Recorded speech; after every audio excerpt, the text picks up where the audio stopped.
Kung meron 10mm si Tanzu, meron din siyang 13mm. Sa mga natatanong nga, kasi hanggang ngayon may mga natatanong pa rin kung ano nga ba daw yung mga difference between 10mm natin at saka 13mm.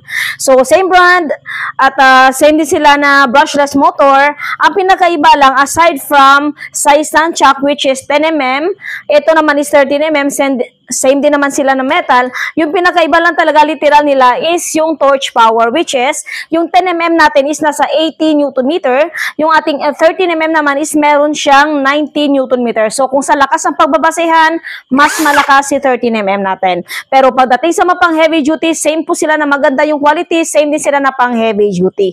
So kung mga heavy user kayo, alin man sa dalawa, wala kayong lugi. Walang tulak kabigin, alin man sa dalawa dito. So of course, when it comes sa price, medyo mas mahal si 13mm natin. Kaya kung naghahanap kayo ng reliable at pang heavy duty talaga na cordless drill, it's either 10mm or 13mm, pwedeng-pwede kayong pumili dito, wala kayong tulak kabigin. Kasi pag sinabing Tanzu, subok na subok na. So feel free to click the yellow basket, ilalagay ko yung link ng ating mga drills dito para makapagpili kayo.